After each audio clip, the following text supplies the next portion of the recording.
नमस्कार। आप सबका स्वागत है मेरे channel A to Z dishes Usha Kaurjani में। तो एक बार मैं फिर से आ गई हूँ आप सभी के लिए बहुत ही बढ़िया सी रेसिपी लेकर। आज आपके साथ मैं शेयर करने जा रही हूँ नवरत्न पुलाव। खाने में बहुत ही बढ़िया लगता है और ये सबसे टेस्टी पुलाव है। इसे आप किसी भी स्पेशल ओकेशन पे बना सकते हैं। तो देर नहीं करते हैं, चलिए बनाना शुरू करते हैं। तो इसमें सबसे पहले हमें क्या क्या इंग्रेडिएंट्स लगेंगे हम वो देख लेते हैं। तो यहाँ पे मैंने ले लिए है 1 कप चावल। ये नॉर्मल चावल मैंने लिए है, आप चाहे तो बासमती चावल भी ले सकते हैं। उसके बाद मैंने यहाँ पे कुछ सब्जियाँ ली है। सबसे पहले मैंने यहाँ पे लिया 1 कप फूल गोभी। इसे मैंने इस तरह से टुकड़ों में काट लिया। ये 1 कप मैंने ली है। फिर मैंने लिए है आधा कप गाजर। गाजर को भी मैंने इस तरह से टुकड़ों में काट लिया है, आप देख सकते हैं।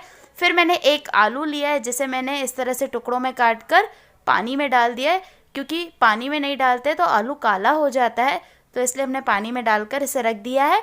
इसके बाद मैंने यहाँ पे लिया है आधा कप मटर। मटर लेने के बाद यहाँ पे मैंने लिया है 1 शिमला मिर्च, जिसे मैंने इस तरह से मीडियम साइज़ के टुकड़ों में काट लिया है। शिमला मिर्च लेने के बाद यहाँ पे मैंने कुछ खड़े मसाले लिए हैं। तो सबसे पहले मैंने यहाँ पे लिया है 1 तेजपत्ता।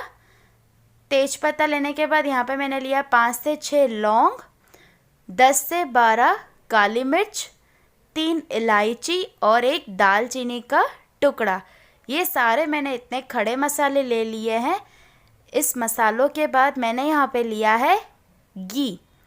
तो ये मैंने आधा कप घी ले लिया है। ये जो हम पुलाव बनाने वाले हैं वो हम घी में ही बनाएंगे। तो ये घी लेने के बाद यहाँ पे मैंने लिया है पनीर। तो ये मैंने आधा कप पनीर लिया है और इसके पीसेस इस तरह से मैंने मीडियम कट किए हैं, आप देख सकते हैं। मीडियम साइज़ इसकी की है मैंने पीसेस की। पनीर लेने के बाद यहाँ पे मैंने लिए हैं कुछ ड्राई फ्रूट्स। तो उसमें सबसे पहले मैंने लिए है 5 से 6 काजू। काजू लेने के बाद यहाँ पे मैंने लिया है किशमिश। तो ये मैंने थोड़ी सी किशमिश ले ली है। इसके बाद मैंने यहाँ पे लिया है बादाम। तो ये मैंने 8 से 10 बादाम ले लिए हैं। इसके बाद मैंने कुछ मसाले लिए हैं। तो उसमें सबसे पहले मैंने ले लिया है स्वाद अनुसार नमक। इसके बाद मैंने यहाँ पे लिया है जीरा। तो ये करीब 1 चम्मच मैंने जीरा ले लिया है। और लास्ट में मैंने यहाँ पे ले लिया है गरम मसाला। तो ये भी मैंने 1 चम्मच ले लिया है। यहाँ पे इंग्रेडिएंट्स ख़त्म होते हैं, चलिए बनाना शुरू करते हैं। तो यहाँ पे मैंने जो 1 कप चावल लिए थे और इसे मैंने 3 से 4 पानी से धोकर इस तरह से इसके अंदर पानी डालकर 10 मिनट तक रख दिया था। 10 मिनट के बाद इन चावलों को हम कुकर में डाल देंगे। कुकर में डालने के बाद इसके अंदर हम डालेंगे 1.5 कप पानी। हमने 1 कप चावल लिए तो इसके अंदर हम 1.5 कप पानी डालेंगे। फिर इसके अंदर डालेंगे स्वाद अनुसार नमक, 1 चम्मच घी और 1 तेजपत्ता। ये तीनों हमने डाल दिया है। अच्छे से इसे मिलाएंगे हम।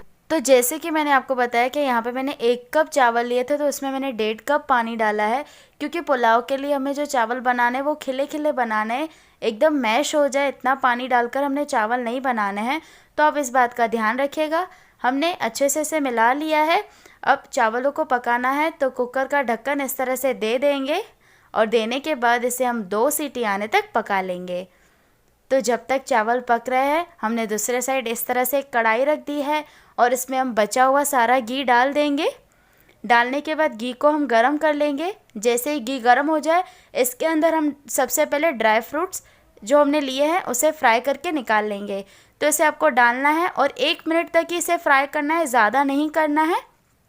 तो यहाँ पे इसे हमने फ्राई कर लिया है। इसी तरह से हम बादाम को भी डाल देंगे और इसे भी हम फ्राई कर लेंगे। आपको ध्यान रखना है, ऐसे ज़्यादा आपको फ्राई नहीं करना है, सिर्फ 1-1 मिनट में फ्राई करके इसे इस तरह से सिर्फ थोड़ा सा कलर चेंज हो जाए इसे निकाल दीजिए। इसी तरह से हम किशमिश को भी डाल देंगे और इसे भी हम फ्राई कर लेंगे। अगर हम ज़्यादा फ्राई कर लेते हैं तो जल जाएंगे ये सारे ड्राई फ्रूट्स और सब चीज़ें, तो पुलाव का टेस्ट बिगड़ जाएगा। तो हमने काजू बादाम किशमिश कर लिए है। अब सब निकालने के बाद इसके अंदर हम डाल देंगे पनीर और इसे भी हम हल्का सा 1 से 2 मिनट तक फ्राई कर लेंगे। इसका थोड़ा सा कलर चेंज हो जाए इस तरह से तो इसे निकाल दीजिए।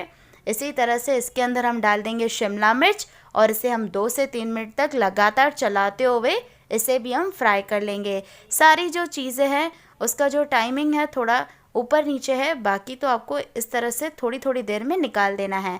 तो यहाँ पे हमारे शिमला मिर्च भी हो चुके हैं। इसी तरह से हम गाजर को भी डालेंगे और इसी के साथ हम गोभी भी डाल देंगे। इन दोनों को डालने के बाद इसे भी लगातार चलाते हुए आपको 4 से 5 मिनट तक फ्राई कर लेना है। तो लगातार चलाते जाइए, जैसे जैसे थोड़ा थोड़ा कलर चेंज हो जाए सारी चीज़ों को निकाल दीजिए। तो इसे आपको 4 से 5 मिनट तक करना है ताकि गोभी और गाजर है थोड़ी सी अंदर अंदर तक पक जाए और अच्छे से ये फ्राई हो जाए। तो यहाँ पे आप देख सकते हैं इनका सारा कलर चेंज हो चुका है और ये अच्छे से फ्राई हो चुकी है। इन सबको भी हम निकाल देंगे। तो हमने गोभी और गाजर को भी निकाल दिया है। अब आलू को भी हम डाल देंगे। आलू को डालने के बाद 5 से 6 मिनट तक लगातार चलाते हुए इसे हमें फ्राई करना है। तो इस तरह से चलाते जाना है और इसे हमें फ्राई करते जाना है। तो यहाँ पे जब तक आलू फ्राई हो रहे हैं हमारे चावल जो है पक चुके हैं। चलिए चेक कर लेते हैं। तो यहाँ पे कुकर का ढक्कन हटा देंगे।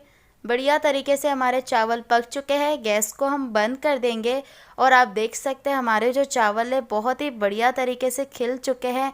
और मैंने यहाँ पे नॉर्मल राइस लिए हैं, आप चाहे तो बासमती राइस भी ले सकते हैं। ऐसे हम एक इस तरह से बाउल में निकाल देंगे। निकालने के बाद थोड़ा फैला देंगे और ये जो हमने तेज पत्ता डाला था वो निकाल कर चावलों को रूम टेम्परेचर पर हम थोड़ा सा ठंडा कर लेंगे। तो जब तक वो ठंडे हो रहे हैं यहाँ पे हमारे आलू फ्राई होके तैयार है। इसका कलर भी चेंज हो चुका है और ये अच्छे से बढ़िया तरीके से फ्राई है। अब इसे भी हम निकाल लेंगे, आप देख सकते हैं। अब उसी घी में हम डाल देंगे मटर। तो ये हमने मटर डाल दिया है।